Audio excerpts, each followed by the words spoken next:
여러분 혹시 2002년도에 있었던 한일 월드컵 기억하십니까? 한국이 4강에 올랐을 때 서울 시내의 길거리에서 응원했던 사람들만 300만 명이 넘었다고 합니다. 어마어마한 인원이죠. 그때 다들 붉은 악마 티셔츠를 입고 또 태극기를 흔들면서 목이 터져라 대한민국 이렇게 다 하면서 그렇게 길거리에서 응원했던 것들이 저도 아직 기억 속에 생생하게 남아 있습니다. 길거리에서 모두 한 마음이 되어서 그때 이 축구 국가대표 선수들은 영웅이었죠. 평소에는 축구에 관심 없던 사람들도 이때만큼은 다 선수가 누구인지 알고 이영표 알고 박지성 알고, 특히나 우리 교회 분들은 이영표 선수 부모님이 우리 교회 다니셨다 보니까 그때는 아주 열기가 뜨거웠죠. 근데 2014년도였습니다. 브라질 월드컵 때 우리나라가 이 알제리한테 4대2로 패하고 16강도 진출하지 못하게 되었을 때 이 사람들이요 얼마나 실망을 했는지, 인터넷에 어제까지는 영웅이라고 불리던 그들이 악플에 시달리고, 또 이제 경기를 마치고 공항에 왔는데 사람들이요 막 엿을 던지면서 얼마나 욕했는지 몰라요.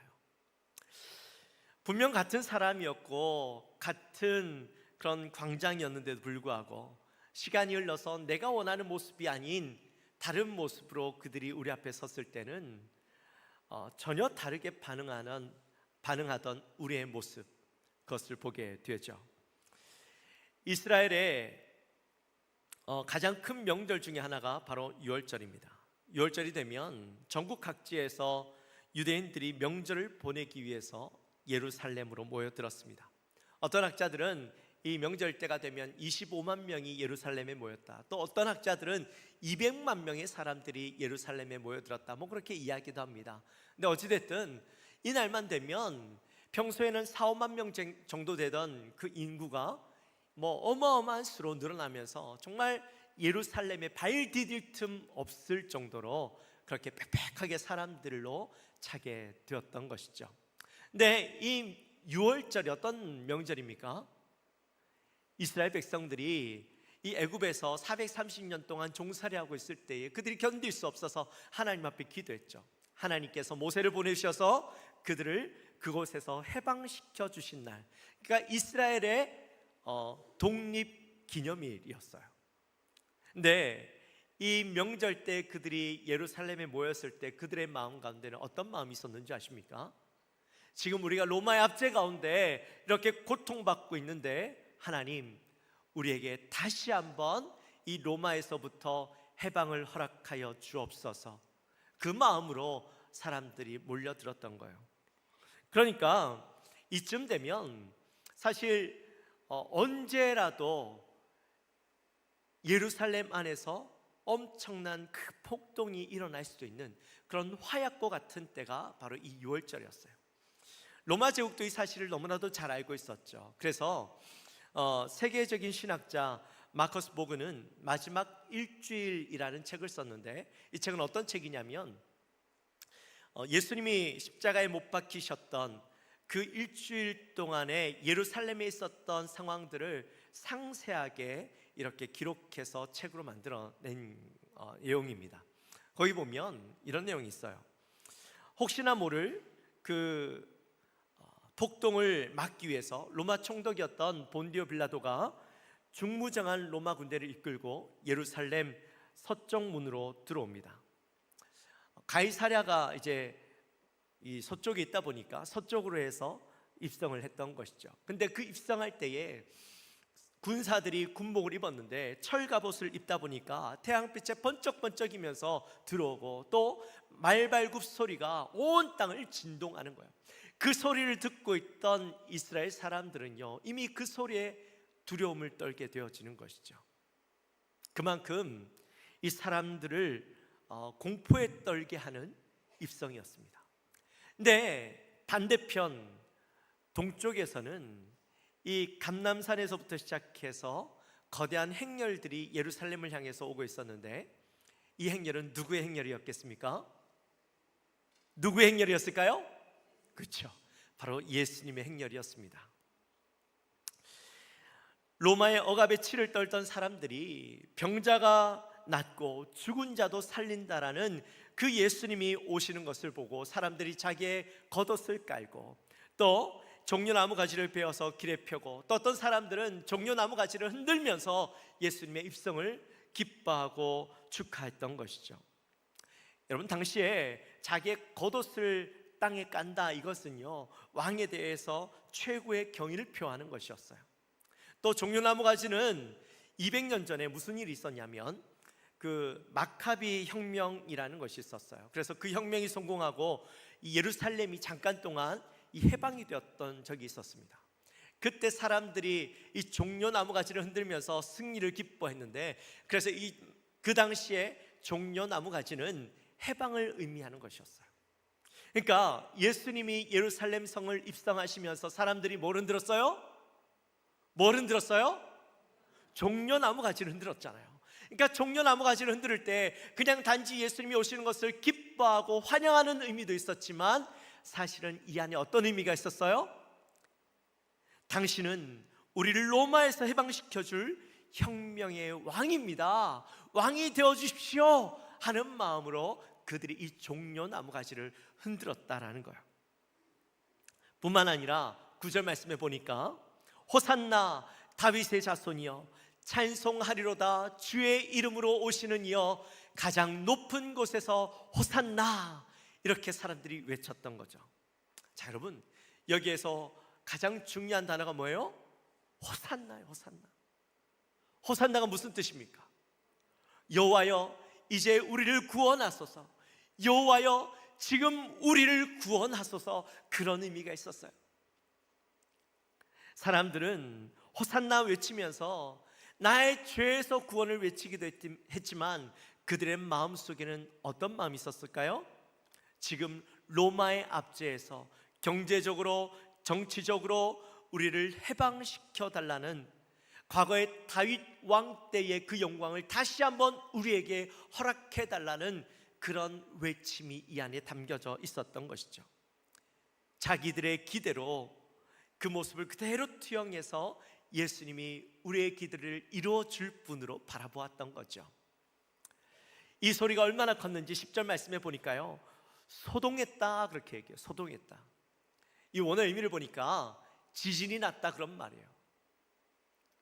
사람들이 땅이 울릴 정도로 예수님의 입성을 축하하고 환영했는데 왜요? 이 사람이 우리의 기대를 이루어 줄 것에 대한 강력한 기대의 모습으로 땅이 소동할 만큼 예수님을 환영했던 거죠. 사랑하는 성도 여러분, 혹시 우리도 예수님을 이 군중들처럼 생각하고 있지 않습니까? 예수님을 향해서 호산나 외치기는 하는데 우리의 얄팍한 욕심으로 예수님을 향해 호산나 외치고 있지는 않냐는 것이죠.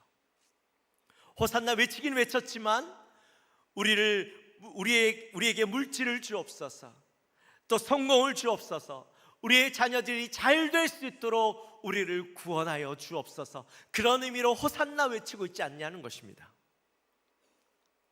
우리의 욕심, 우리의 기대로 예수님을 바라보면서 우리의 소원을 이루어 주실 분, 내 기대를 이루어 주실 분으로 바라보고 있는 것 아니냐는 것이죠.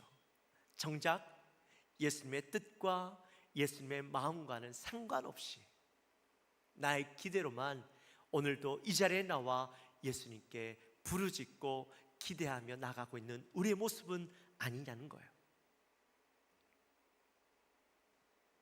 여러분, 지금 예루살렘을 오르시는 예수님의 모습은 어땠습니까? 화려한 모습, 군마를 타고 칼을 차고 창과 방패를 들고 예수님이 오르셨나요? 아니요. 예수님은 마을에서 아무도 타보지 않았던 어린 나귀 새끼를 타고 오셨어요. 여러분, 상상해 보십시오. 제가 여러 번 말씀드렸죠? 예수님이 타신 그 나귀는 작아요. 그래서 예수님이 타시면 발이 땅에 질질 끌릴 것 같이, 그리고 예수님이 무거우니까 나귀 새끼가요 뒤뚱뒤뚱하고 걷는 거예요. 뒤에서 그 모습을 바라보면 너무나도 우스꽝스러운 모습일 거예요. 예수님이 그렇게 오르고 계셨다라는 거예요. 여러분, 예수님이 왜 이렇게 오르셨을까요? 물론 스가랴서 9장 9절의 말씀을 성취하기 위해서 그랬어요. 어떤 말씀인가 우리 한번 볼까요? 같이 한번 읽습니다. 시온에 따라 크게 기뻐할지어다. 예루살렘에 따라 즐거이 부를지어다. 보라, 내 왕이 내게 임하시나니 그는 공의로우시며 구원을 베푸시며 겸손하여서 나귀를 타시나니 나귀의 작은 것 곧 나귀 새끼니라. 아멘. 예수님께서 처음이자 마지막으로 왕으로 입성하시는 모습이었습니다. 근데 예수님은 다른 것 없었어요. 사람들이 원하는 모습이 아니라 예수님은 칼과 창으로 저들의 피를 흘려서 사람들에게 평화를 주고자 했던 것이 아니라 자기의 피를 흘려서 저들을 구원하시기 위해 이 평화의 왕으로 오르시는 모습을 보여주기 위해서 이렇게 나귀를 타고 오르셨던 것이죠. 근데 문제는 아무도 예수님의 그런 마음에는 관심이 없었다라는 거예요. 나귀를 타시고 올라가시는 예수님의 모습이었음에도 불구하고 사람들의 눈에는 뭐처럼 보였어요? 마치 군마를 타고 오르시는 예수님의 모습처럼 보였다라는 거예요. 자기의 기대로, 자기가 원하는 모습대로 예수님을 바라봤다라는 거죠. 그렇게 예수님이 예루살렘에 오르시고 5일이 지났어요.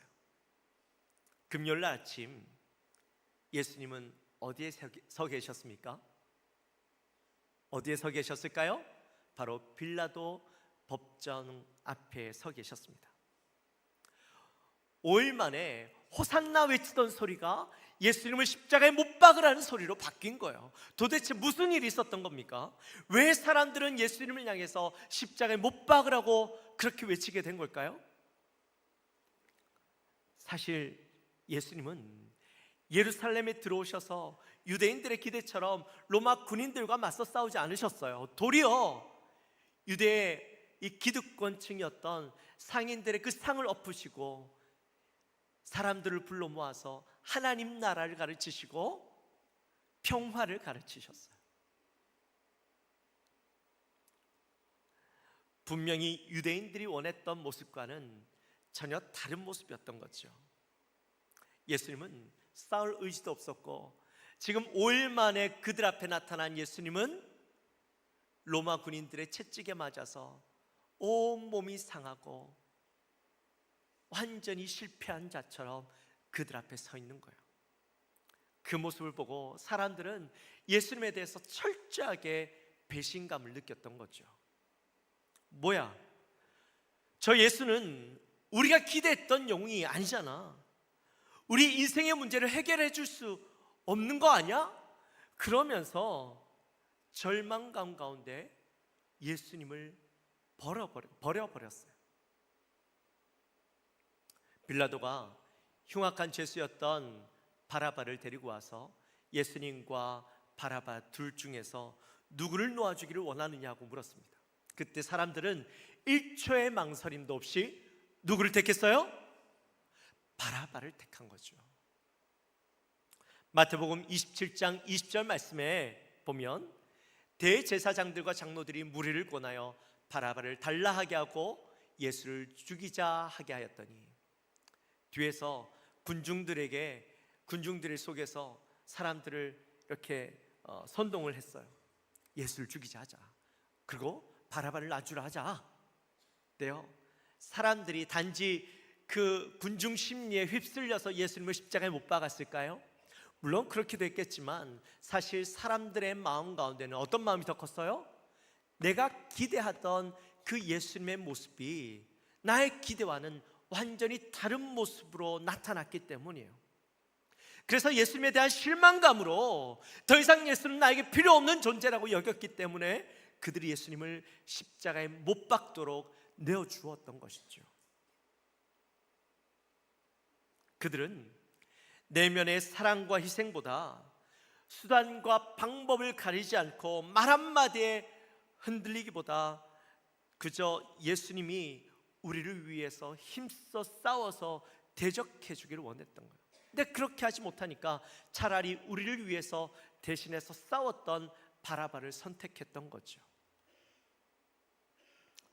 사랑하는 성도 여러분, 혹시 이 모습은 또 우리의 모습이 아닙니까?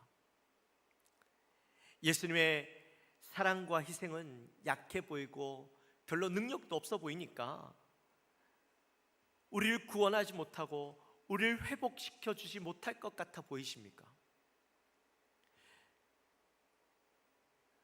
빌라도가요, 예수를 어찌하랴 물었을 때에 사람들은 십자가에 못 박으라고 외칩니다. 빌라도가 당황해서 도대체 그가 무슨 악한 일을 하였느냐고 물었을 때에 그들은 이렇게 반응하죠. 23절 말씀 우리 같이 한번 읽습니다. 그들이 더욱 소리질러 이르되 십자가에 못 박혀야 하겠나이다 하는지라. 뭐라고 했다고요? 십자가에 못 박혀야 하겠나이다. 근데 그 앞에 보니까 그들이 더욱 소리질러. 이게 원문으로 이 의미를 보니까요, 마치 짐승이 먹이 앞에서 포효하듯이 그렇게 부르짖는 소리, 괴기한 소리를 이야기하는 거예요. 여러분, 왜 그들이 더욱 크게 소리 질러서 예수님을 십자가에 못 박으라고 외쳤을까요? 사실은 이 군중들은 예수님을 무엇 때문에 십자가에 못 박아야 할지를 알지 못했어요. 십자가에 못 박아야 할 만큼의 예수님의 죄를 찾지 못했어요. 단지 나의 기대에 미치지 못했던 예수님이 내 인생의 걸림돌이 되어지니까 그 예수님을 그냥 십자가에 못 박으라 했던 거예요. 예수님을 죽일 명분을 찾지 못하니까 더욱더 소리 질러서 그냥 예수님을 십자가에 못 박으라 외쳤던 거예요. 이성적인 사람들의 목소리가 아닌 거죠. 사랑하는 성도 여러분, 혹시 우리는 예수를 죽이고 바라바를 달라고 외치는 그 폭도들의 얼굴이 우리의 얼굴이 아닐까요? 우리의 삶과 직장 속에서 정직과 희생과 사랑으로 살라고 말씀하시는 그 주님의 음성을 듣기보다 세상 속에서 나의 이익과 유익을 위해서 편법으로 내가 이 세상을 살아가려고 하니까 예수님이 내 인생의 걸림돌이 되어지는 거예요. 그래서 우리는 예수님을 치우고 바라바를 구하고 있는 우리의 모습은 아니냐는 것이죠. 내 뜻대로 응답하지 않으시는 하나님께 분노하면서 주님, 더 이상 내 인생 가운데 걸림돌이 되지 마시고 내 방식대로 살아갈 테니까 내 앞에서 십자가는 잠깐 치워주십시오 하면서 세상 속에서 살아가고 있는 우리의 모습은 아니냐는 거죠. 세상과 타협하면서 내가 필요로 할 때는 십자가를 내 앞에 놔두고 내가 인생을 살아갈 때에 걸림돌 같을 때는 그 십자가를 치워버리고 예수님을 십자가에 못 박으라고 하는 소리로 바뀌는 우리의 모습은 아니냐는 겁니다. 기독교 작가 C.S. 루이스가요, 자신의 아내를 잃었을 때에 이렇게 이야기를 땁니다. 하나님이 문을 닫으시고 자물쇠를 채우시고 빗장을 지르신 것 같다. 그리고 그 안에서 소리가 들린다. 마치 웃음소리처럼. 무슨 말이냐면 아내를 잃어버리고 나서 그 내가 괴로워하고 있는 가운데 마치 하나님이 날 비웃는 것 같았다라는 거예요. 그러니까 그의 마음이 얼마나 무너지고 하나님에 대해서 분노하고 하나님에 대해서 실망했는지, 내가 이때까지 섬겨왔던 그 하나님이 나의 기대를 저버린 것 같았다라는 거죠. 근데 나중에 그가 이렇게 다시 고백해요. 나는 하나님이 나를 버리셨다고 두려워했다. 그런데 돌아보니 내가 하나님에 대한 나만의 그림을 버렸을 때에 진짜 하나님이 보이기 시작했다. 무슨 말입니까? 지금까지 하나님을 어떤 모습으로 바라봤어요? 내가 원하는 모습, 내 생각대로 하나님을 판단하고 하나님을 생각했고 그 하나님에 대해서 실망했을 때 하나님에 대해서 분노하고 그랬다라는 거예요. 그런데 진짜 하나님의 모습을 봤을 때 그제서야 내가 잘못되었구나, 내가 잘못된 하나님을 바라보고 있었구나 하는 것을 깨달았다라는 거예요. 사랑하는 성도 여러분, 우리는 우리가 만든 예수님을 버릴 때에 진짜 예수님을 만날 수 있습니다. 내가 원하는 예수님을 버리시게 되시기를 주님의 이름으로 축원합니다. 내가 원하는 예수님, 내 기대에 맞춰주고 내 욕심대로 움직여줄 예수님이 아니라 진짜 예수님을 바라봐야 된다는 것이죠. 사랑하는 성도 여러분, 예수님을 사람들이 십자가에 못 박으면서 비난하고 저주하는 그 소리에 예수님은 어떻게 반응하셨습니까? 그들과 똑같이 저들을 향해 비난하고 저들을 저주하셨습니까? 아니죠. 예수님은요, 여전히 묵묵히 자기가 지셔야 할 그 십자가를 지고 가셨습니다. 예수님은 군중들의 마음을 모르셨을까요? 5일 전에 호산나 외치는 소리가 5일 뒤에는 나를 향하여 십자가에 못 박으라는 소리로 바뀔 것을 모르셨을까요? 아셨어요. 요한복음 2장 24절 말씀에 보면 예수는 그의 몸을 그들에게 의탁하지 아니하셨으니 이는 친히 모든 사람을 아시며, 이렇게 말씀해요. 뭐라고요? 예수님은 사람들을 아셨다라는 거예요. 그들의 소리가 바뀔 것을 아셨다라는 거예요. 호산나 외치지만 나중에 날 향하여 십자가에 못 박으라는 소리로 바뀔 것을 아셨다라는 거예요. 자기의 기대가 채워지지 않으면 얼마든지 변질되고 바뀌어질 수 있는 존재라는 걸 아셨다라는 겁니다. 그런데도 불구하고 예수님은 나귀를 타고 종려나무 가지를 밟으면서 그 환호 속으로 예루살렘에 오르셨다라는 거예요. 왜일까요? 그들에게는 진짜 호산나가 필요했기 때문이에요. 그들이 원하는 구원의 모습이 아니라 진짜 그들에게 필요한 구원을 이루어 주시기 위해서 예수님은 그 언덕을 오르셨던 겁니다. 한 어머니가 계셨습니다. 아들이 어릴 때는 자기 어머니를 영웅처럼 바라봤어요. 운동의 날이면 우리 엄마가 제일 예뻐, 우리 엄마가 최고야, 그렇게 부르짖던 아들이었어요. 근데 사춘기가 들어가면서 이 아들이 엄마를 무시하기 시작하는 겁니다. 친구들 앞에서 우리 엄마는 아무것도 몰라, 그렇게 무시하는 거예요. 아들은 어머니의 생일을 잊어버렸고 엄마가 아플 때도요, 친구들하고 놀러 나갔어요. 그런데 어머니는 매일같이 아들을 위해서 밥을 차려 주었습니다. 아들이 늦게 들어오면 불을 켜놓고 들어올 때까지 기다렸어요. 아들이 아프면 그 아들을 밤새 간호했습니다. 여러분, 이 엄마는 도대체 왜 그랬을까요? 무엇 때문에 그렇게 했을까요? 어머니의 사랑은 아들의 반응에 달려있지 않았습니다. 예수님도 그렇습니다. 그분의 사랑은 우리가 호산나 외치는 것과 상관이 없었습니다. 우리의 환호에도 우리의 배신에도 예수님은 늘 십자가를 향해 있었습니다. 왜냐하면 바로 저와 여러분을 구원하시기 위해서였던 것이죠. 이제 말씀을 마칩니다. 사랑하는 성도 여러분, 지금 저와 여러분은 어디에 서 있습니까? 내가 원하는 대로 움직이고 내가 원하는 대로 응답해 주기 원하는 예수님을 기대하면서 군중들 속에서 예수님을 바라보고 있지는 않습니까? 내가 원하는 모습으로 오실 때는 호산나 외치고 나의 기대와 조금이라도 달라지면 예수님을 십자가에 못 박으라고 외치는 그 소리가 나의 목소리 아닙니까? 그런데도 예수님은 우리의 어떠함과 상관없이 묵묵히 우리를 위해서 십자가의 길을 걷고 계셨습니다.